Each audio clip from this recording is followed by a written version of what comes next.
ರಥಸಪ್ತಮಿ ಸೋಮವಾರದಿಂದ ಶನಿವಾರ ಸಂಜೆ 6 ಗಂಟೆಗೆ.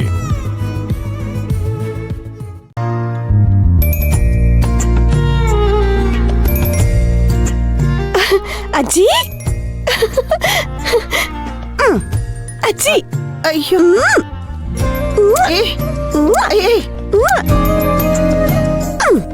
ಅಜ್ಜಿ ಯಾಕಜ್ಜಿ ಇಷ್ಟ ದಿನ ಮಾಡ್ದೆ ಬರೋದಕ್ಕೆ? ಅಜ್ಜಿ ನಿಂಗೆ ಇವ್ರು ಗುರ್ತು ಸಿಗ್ಲಿಲ್ಲ ಅಲ್ಲ? ಈ ಮನೆಗೆ ಸುರಭಿ ಅಂತ ಹೇಳ್ಕೊಂಡು ಬಂದಿದ್ರಲ್ಲ ಅವ್ರು ಇವರೇ.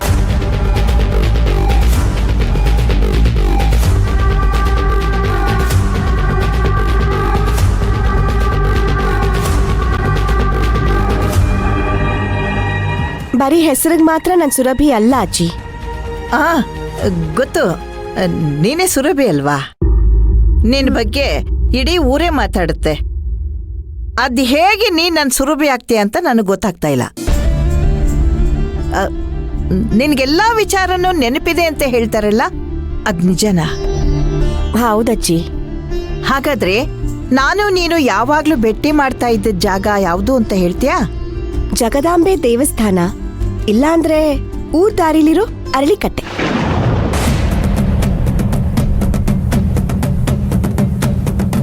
ಸರಿಯಾಗಿ ಹೇಳ್ದೆ ಅಲ್ವಾ?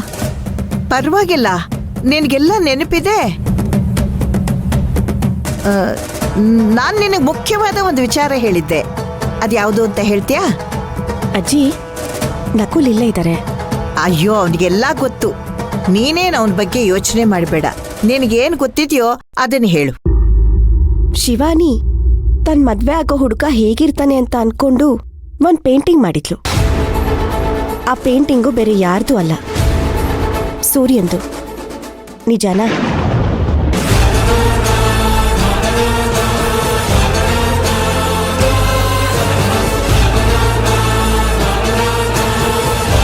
ಇದರಿಂದ ಅವಳನ್ನ ಹೇಗ್ ಡೈವರ್ಟ್ ಮಾಡ್ಬೇಕು, ರಘುವೀರ್ನ ಹೇಗ್ ತಂದ್ಕೋಬೇಕು ಅಂತ ನೀವೀಗ ಯೋಚನೆ ಮಾಡ್ತಾ ಇದ್ದೀರಾ, ಸರಿತಾನೆ? ಅದು ಶಿವಾನಿಗಿಷ್ಟನೂ ಇಲ್ಲ ಅಲ್ವಾ ಅಜ್ಜಿ? ಈಗ ಸುರಭಿ ಇಲ್ಲ ಅನ್ನೋ ಒಂದೇ ಒಂದ್ ಕಾರಣಕ್ಕೆ ಅವಳ ಆಸೆಗೆ ಮತ್ತೆ ಗರಿ ಬಂದಿದೆ. ನಿಮ್ಗೆ ಪೀಕ್ಲಾಟ ಶುರುವಾಗಿದೆ, ಕರೆಕ್ಟಾ?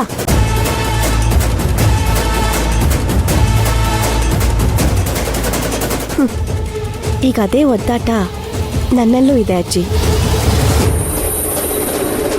ಯಾರ್ ನನ್ನ ಒಪ್ಲಿ ಬಿಡ್ಲಿ, ಸೂರ್ಯ ನನ್ನ ಒಪ್ಕೊಂಡ್ರೆ ಅಷ್ಟೇ ಸಾಕು. ಮಿಕ್ಕಿದ್ದನ್ನೆಲ್ಲ ನಾನು ನೋಡ್ಕೋತೀನಿ. ಏನಜ್ಜಿ, ಈಗ್ಲಾದ್ರೂ ನನ್ ಮೇಲೆ ನಿಮ್ಗೆ ನಂಬಿಕೆ ಬಂತಾ? ನಿಜವಾಗ್ಲೂ ಇದೆಲ್ಲ ಅಯೋಮಯವಾಗಿದೆ ಕಣಮ್ಮ.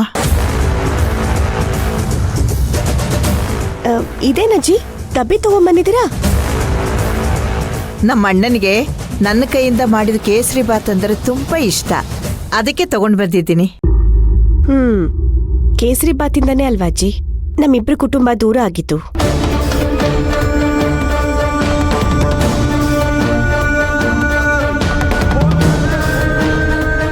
ಅವತ್ತು ನಿಮ್ಮ ಮಗ ಮುನೇಂದ್ರ ಕೇಸರಿ ಬಾತು ಅಂತ ಹೇಳಿ ತಾತನ್ಗೆ ಹೇಸಿಗೆ ಕೊಟ್ಟು ಅವಮಾನ ಮಾಡ್ದ. ಅಲ್ಲಿಂದ ತಾನೇ ಎಲ್ಲ ಶುರುವಾಗಿದ್ದು.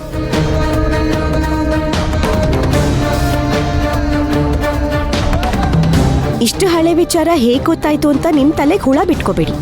ಯಾಕಂದ್ರೆ ನಾನು ಈ ಮನೆ ಸೊಸೆ, ನಾನೇ ನಿಮ್ ಸುರಭಿ.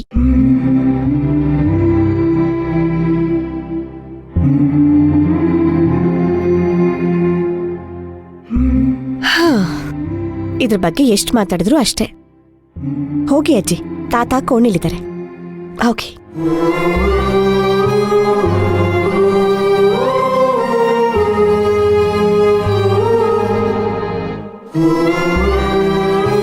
ಇದೇನು ಇಷ್ಟು ಹಳೆ ವಿಚಾರನೆಲ್ಲ ಹೇಳ್ತಾ ಇದ್ದಾಳಲ್ಲ ಇವಳು?